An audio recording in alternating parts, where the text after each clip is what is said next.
Olá, Pebers! Está no ar mais um podcast da PebMed, o maior portal de notícias e atualizações médicas do Brasil. Essa série é um oferecimento da parceria PebHA, a união do portal com a maior instituição de ensino e pesquisa da América Latina, o Hospital de Amor, novo nome do Hospital de Câncer de Barretos. Olá, Pebers! Sejam todos bem-vindos a mais um podcast da PebMed em parceria com a HA, a união entre o maior portal de notícias e atualizações médicas do Brasil e a maior instituição de ensino e pesquisa da América Latina, o Hospital de Amor Barretos. Eu sou Marcelo Gobo, médico de família e comunidade, editor médico do portal, e hoje nós vamos falar sobre burnout na comunidade médica, tema de extrema relevância não só pela conjuntura de saúde e política econômica que a gente passa no Brasil, mas também por conta do mês de prevenção e combate ao suicídio, Setembro Amarelo, com seu dia-alvo na campanha no dia 10, sexta-feira desta semana em que a gente veicula esse vídeo, que é importante a gente falar sobre esse assunto. Não é nossa pretensão aqui esgotar o tema, muito pelo contrário, a gente quer apontar algumas normativas em relação a estratégias de prevenção e controle do burnout. A gente sabe que algumas especialidades médicas têm uma maior incidência de síndrome de burnout, esgotamento profissional do que outras, e que a pandemia tem sido um grande fator influenciador desse processo. Existe na literatura médica uma grande discussão se burnout é algo de maior responsabilidade das instituições ou dos profissionais de modo individual. E esses são pontos que a gente vai tentar discutir aqui hoje. O que a gente sabe? Existe uma revisão de literatura sistematizada brasileira que avaliou a prevalência de burnout em profissionais médicos ao redor do mundo e chegou à seguinte conclusão: em média, a especialidade que mais sofre com burnout de trabalho de 2018 é a medicina de terapia intensiva, com uma prevalência de 17%, seguido da medicina de família e comunidade, com 11% de prevalência de burnout entre os médicos participantes em todo o mundo. O que isso mostra? Essas duas especialidades têm em comum um aspecto grande de sobrecarga profissional. A gente sabe, dentro do que é a construção da síndrome de burnout, que a gente tem um processo de esgotamento profissional que é construído gradativamente. A síndrome de burnout não é algo que se instala do dia para a noite. É algo que vai fazendo parte da construção e principalmente do modus operandi com o qual a gente pratica a medicina no cenário moderno. A gente tem, quando a gente pensa num recorte geracional, uma maior prevalência de burnout, de sintomas depressivos em médicos mais jovens, que hoje estão aí na casa dos 30, 35 anos, médicos jovens, que estão dentro da geração millennial, que nasceram entre 85 e 96. Essa geração tem um perfil de tolerância à frustração e de resiliência inferior às forças de trabalho que são compostas pela geração X ou pela geração de baby boomers, as duas gerações que antecedem os millennials no mercado de trabalho. Nos Estados Unidos, no cenário de saúde atualmente, a geração X ela vai passando o bastão para a geração millennial e a gente tem uma mudança no perfil dos profissionais de saúde, tanto em relação à construção de serviços quanto em relação ao funcionamento desses serviços. O que a gente mais percebe? Essas gerações, além de terem uma maior taxa de insatisfação com o trabalho e maior incidência de sintomas depressivos, com aumento da tentativa de suicídios, é a geração que mais abandona a medicina, mais abandona a área da saúde como um todo. Isso é um fato relevante quando a gente vai pensando na construção e na força de trabalho, especialmente quando a gente pensa em gestão de serviços e nessa troca geracional. Os millennials têm uma tolerância à frustração muito baixa, o que aumenta o turnover nos cenários de atuação.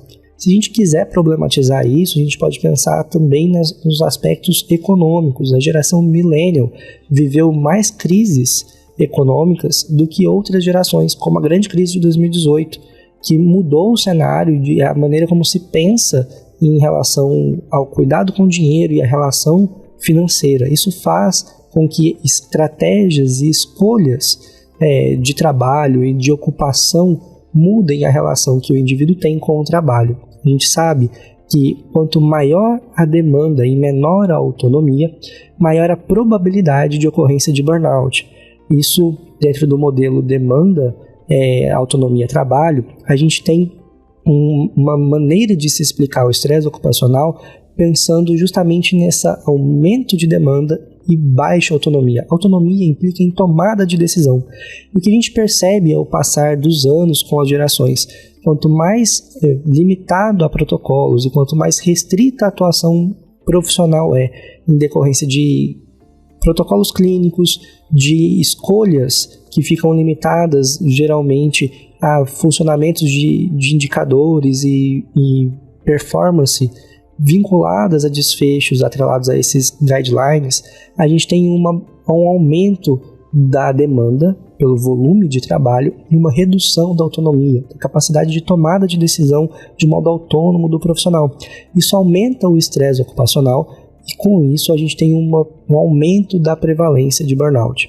Um outro ponto importante para tentar entender a construção da síndrome de burnout é o equilíbrio entre o número de horas trabalhadas e o número de horas dedicadas à vida pessoal. Esse ponto de equilíbrio entre vida pessoal e vida profissional é um outro grande fator que gera o estresse ocupacional e que aumenta a prevalência de burnout.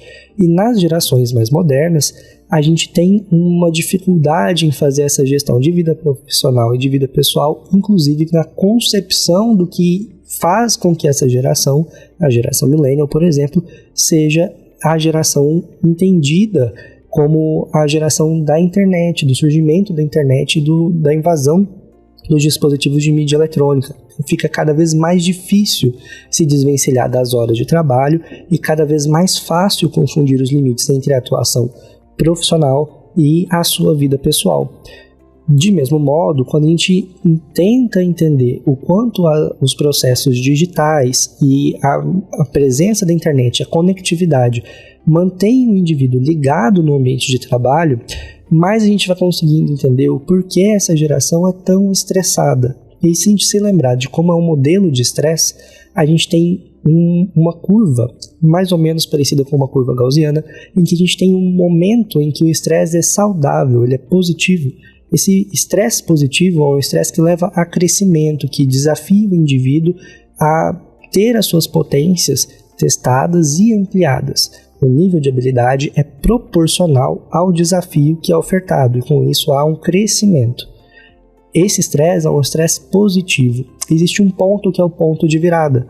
Nesse ponto de virada, esse estresse que era positivo passa a ter uma categoria que na literatura especializada é chamada de distresse. O que é esse distresse?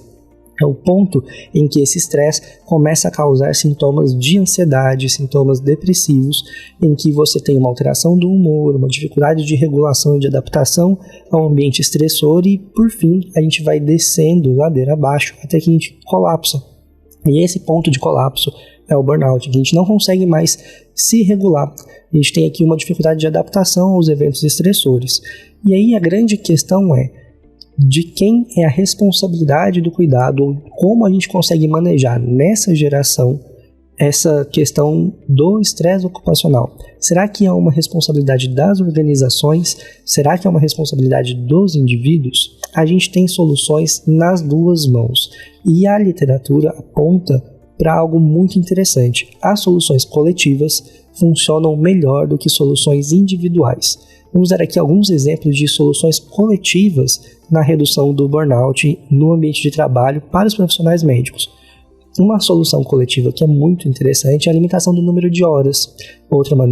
Outra solução interessante é a redução do pagamento por performance quando performance é medida por volume de atendimento e resolutividade, que é um dos grandes pontos para essas duas especialidades que mais sofrem com a prevalência da síndrome de burnout.